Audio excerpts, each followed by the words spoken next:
4 राज्यों में विधानसभा चुनाव के नतीजे जारी होने के ठीक एक दिन बाद 4 दिसंबर से संसद का शीतकालीन सत्र शुरू हो जाएगा। आज संसद सत्र शुरू होने से पहले सर्वदलीय बैठक हो रही है, जिसकी तस्वीरें अब आपको हम दिखाने वाले। देखिए, संसद सत्र में क्या होगा, ये सब कुछ जानकारी हम आप तक पहुंचाएंगे और ये सब कुछ इस बात पर निर्भर करेगा कि कल आखिर क्या नतीजे आएंगे। 4 दिसंबर से शुरू होने वाला शीतकालीन सत्र के हंगामेदार होने के पूरे आसार है। ये सत्र 22 दिसंबर तक चलेगा। विंटर सेशन के 19 दिनों के दौरान 15 बैठकें होगी। शीतकालीन सत्र में 18 विधेयक को सूचीबद्ध किया गया। आपराधिक कानूनों को बदलने के लिए 3 बिल भी इसमें शामिल किए गए। जम्मू कश्मीर से जुड़ा एक अहम विधेयक भी सरकार पेश कर सकती है। अब इस संसद में 37 विधेयक पेंडिंग है। केंद्र सरकार संसद के शीतकालीन सत्र के दौरान 7 नए विधेयक पेश करने की भी योजना इस वक्त बना रही है और इससे जुड़ी भी जानकारी भारत 24 लगातार आप तक पहुंचा रही है कि 4 दिसंबर को संसद का शीतकालीन सत्र, लेकिन सत्र के हंगामेदार होने के आसार। 4 दिसंबर से लेकर 22 दिसंबर तक ये चलने वाला है संसद का शीतकालीन सत्र और लगातार सत्ता पक्ष और विपक्ष की तरफ से रणनीति भी बनाई जा रही है। विंटर सेशन के 19 दिनों के दौरान 15 बैठकें होने वाली है और कौन कौन से विधेयक सरकार पेश कर सकती है, ये देखना काफी महत्वपूर्ण। शीतकालीन सत्र में 18 विधेयक को सूचीबद्ध किया गया है। आपराधिक कानूनों को बदलने के लिए 3 बिल भी इसमें फिलहाल शामिल है। सरकार पेश कर सकती है जम्मू कश्मीर से जुड़ा हुआ एक महत्वपूर्ण विधेयक, जिस पर सभी की निगाहें टिकी हुई है। हंगामेदार भी हो सकता है संसद का शीतकालीन सत्र और इसीलिए देखिए, अभी पिछली बार जैसे कि हमने देखा था कि विपक्ष की तरफ से रणनीति बनाई गई थी और उसको यहाँ पर पूरी तरह से फेल करती हुई नजर आई थी सत्ता पक्ष। और कांग्रेस नेता प्रमोद तिवारी ने शुरू होने वाले संसद सत्र पर आखिर क्या कुछ कहा है, पहले आप वो सुन लीजिए। पिछले 5 राज्यों के चुनाव में ईडी, सीबीआई का दुरुपयोग हुआ है, इस पर चर्चा हो। पिछले 5 राज्यों के चुनाव में ईडी, सीबीआई का दुरुपयोग हुआ है, इस पर चर्चा हो।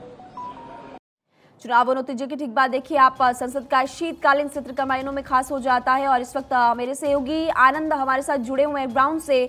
आनंद, संसद का शीतकालीन सत्र, उससे पहले सर्वदलीय मीटिंग जो कि हर बार होती है, लेकिन उसके बाद होता है जोरदार हंगामा।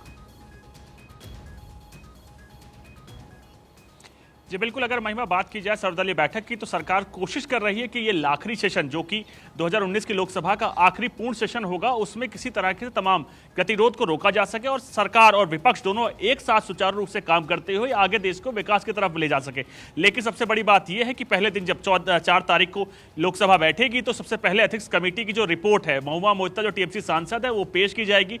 अब देखने वाली बात यह है कि लोकसभा स्पीकर ओम बिरला के विवेक पर है कि जो सिफारिशें एथिक्स कमेटी ने की है, क्या वो उसको मानते हैं कि नहीं मानते। लेकिन हमारे सूत्र बता रहे हैं कि जो एथिक्स कमेटी ने रिपोर्ट दी है, महुआ मोइत्रा को अपनी सीट से हाथ साफ, यानी उन्होंने सस्पेंड करने तक को बोल दिया गया है। तो जिसके बाद हो सकता है अगर स्पीकर इस बात को मानते हैं तो महुआ मोइत्रा अपनी सीट से हाथ साफ कर सकती है। लेकिन उसके बाद सबसे बड़ी बात यह भी है कि 3 वो बिल जो आईपीसी, सीआरपीसी और एविडेंस एक्ट जो कि अंग्रेज के शासन के दौरान बनाए गए थे, उसको रिप्लेस करते हुए शुद्ध और देसी इंडियन एविडेंस एक्ट, सीआरपीसी और आईपीसी को लेकर जो गवर्नमेंट ऑफ इंडिया आ रही है, वो बिल भी इसी विंटर सेशन में लाया जा सकता है। जिसके बाद अगर वो पूरी तरह से अमल होता है या पास होता है, जिसके बाद वो एक्ट में सुचारू रूप से अपना खुद एक्ट बन जाएगा, जिसके बाद देश को अपना शुद्ध और देशी आईपीसी, सीआरपीसी और एविडेंस एक्ट मिलेगा।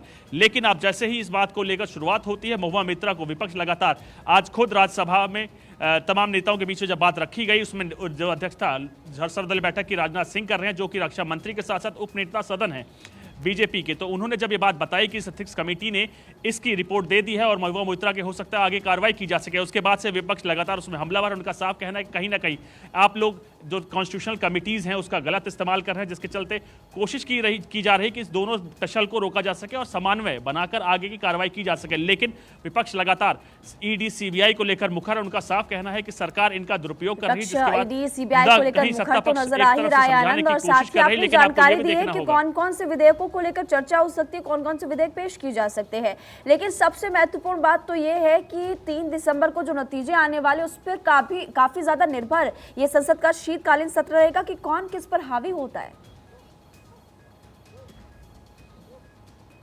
जी बिल्कुल, ये रिजल्ट बताएंगे कि देश को आगे किस दिशा में जाएगा और कौन सी पार्टी लीड करेगी। दरअसल ये चारों जो विधानसभा का रिजल्ट आना है 3 तारीख को, उसमें माना जा रहा है तमाम पार्टीज अपने अनुसार अपनी रणनीति बना रही हैं। कई प्रदेश में पार्टीज ने अभी ही से इंडिपेंडेंट जिनको लगता है कि वो जीत रहे हैं उनसे कांटेक्ट करना शुरू कर दिया और आप लगातार देखेंगे कि नेताओं का मंदिर जाने का सिलसिला शुरू हो गया। अगर बात करें लोकतंत्र की तो देश का सबसे बड़ा लोकतंत्र यानी हिंदी बेल्ट जो कि बीजेपी की एक अच्छी खासी पकड़ मानी जाती है उस पर चुनाव है और बीजेपी हर वो संभव कोशिश कर रही है कि इन पांचों जो विधानसभा का रिजल्ट आना जिसमें से 4 का 3 तारीख को आएगा और 4 तारीख को एक आना है तो उसको लेकर आपके पास लौटेंगे। इस वक्त 2 गेस्ट हमारे साथ जुड़े हुए, फटाफट से उनका रुख कर लेते हैं। दिनेश सिंह जी हमारे साथ जुड़े हुए राजनीतिक विश्लेषक के तौर पर, सुनील कौशिक जी वरिष्ठ पत्रकार के तौर पर हमारे साथ जुड़े हुए। आप दोनों का बहुत बहुत स्वागत है भाट 24 पर। और जो सवाल मैंने अभी आनंद से पूछा दिनेश सिंह जी वो मैं आपसे पूछना चाहूंगी क्योंकि आप राजनीतिक विश्लेषक के तौर पर हमारे साथ जुड़े हुए हैं कि 3 दिसंबर को जो नतीजे आने वाले हैं ये जो संसद का शीतकालीन सत्र है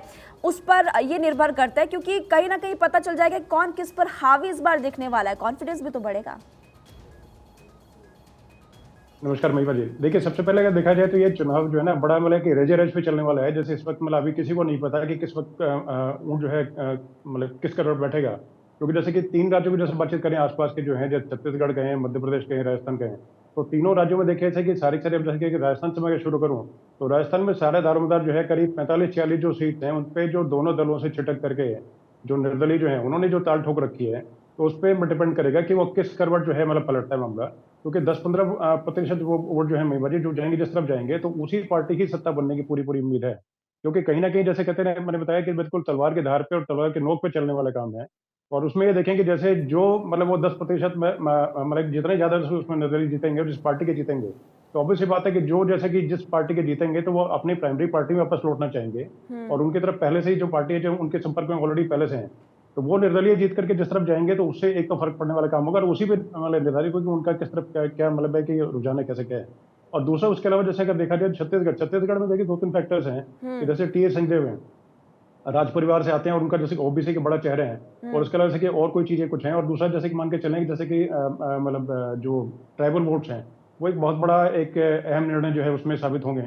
और उसके अलावा जैसे देखिए कि एंटी इंक्रीमेंट से कुछ फैक्टर भी है और जैसे कि और भाजपा जो है भाजपा ने पूरे तरीके से वहां पर पूरा मतलब दमखम लगा दिया था और उसका आदमी ये लग रहा पहले शुरुआत में लग रहा था कि जैसे कि जी ठीक है। सुनील कौशिक जी भी लगातार हमारे साथ जुड़े हुए हैं और सुनील कौशिक जी अभी इसे क्योंकि लगातार अभी चर्चा भी कर रहे थे हमारे साथ दिनेश सिंह जी और बाड़ेबंदी की चर्चा, रिजॉर्ट पॉलिटिक्स की चर्चाएं तो अभी अखबारों में आनी शुरू हो गई है कल परसों से। नहीं देखो महिमा बिल्कुल महत्वपूर्ण सत्र है और ऐसा नहीं है कि पहली बार ऐसा हो रहा है। यदि हम 2018 की तरफ ऐसा सत्र देखेंगे 2019 के लोकसभा चुनाव से पहले वो भी बड़ा गर्माहट भरा सत्र था। उस समय बीजेपी किसी राज्य में नहीं आई थी तो एक सम कांग्रेस बड़ा आक्रामक तरीके से संसद सत्र में जो घमासान हुआ वो देखने को मिला था। पहली बार फिर भी ऐसी इस बार भी होगा। जिन राज्यों के चुनाव के नतीजे आएंगे उसके बाद सत्र है। मुझे लगता है 4 दिसंबर को मिजोरम वाला एक दिन बढ़ा दिया गया है। तो ऐसी स्थिति में क्या होगा, क्या उन चुनावों की समीक्षा, उन चुनावों का ढोल पीटेंगे राजनीतिक दल, सत्ता पक्ष किसी तरीके से छू नहीं पाता है, किसी सरकार नहीं आ पाती है तो विपक्ष बहुत आक्रामक होगा। तो ये सब चीजें देखने को मिलेंगी और हमेशा चुनाव से पहले, लोकसभा चुनाव से पहले शीतकालीन सत्र जो होता है वो बहुत महत्वपूर्ण होता है क्योंकि सरकार का जो अंतिम सत्र होता है कभी कभी सरकारों से कुछ बातें छूट जाती हैं, ऐसे कुछ मुद्दे आ जाते हैं तो एक अनुपूरक बजट के रूप में चुनाव से पहले भी सरकार उनको ला सकती है। तो ऐसी स्थिति में चाहे जो हमारे दिल्ली से लाइव जुड़े हुए हैं आपके संवाददाता उन्होंने बताया भी कि ब्रिटिश जमाने के जो कानून हैं उन पर विशेष चर्चा होगी, इसमें कोई दिक्कत नहीं है। एक चुनाव आयोग को लेकर के जो पिछले सत्र में जो बिल पेश किया गया था वो किसी तरीके से पास नहीं हो पाया था, चर्चा नहीं हो पाई थी। उस पर भी मुझे लगता है कि सरकार अपने पक्ष में माहौल बनाने का प्रयास करेगी। और सबसे महत्वपूर्ण यह है कि जो टीएमसी की सांसद हैं जिनके खिलाफ जो समिति ने रिपोर्ट सौंपी है यदि पे एक्शन होता है या बड़ी कार्रवाई होती है तो आप ये मानिए कि आगे आने वाले संसद सत्रों के लिए बहुत विशेष होगा, एक संदेश देने वाला होगा कि सांसदों के खिलाफ भी कोई कड़ी कार्रवाई होती है तो सांसदों को भी सोचना पड़ेगा कि जिस तरीके के आरोप लगे हैं कि भविष्य में आपने बहुत ही महत्वपूर्ण पॉइंट्स बताए हैं सुनील कौशिक जी।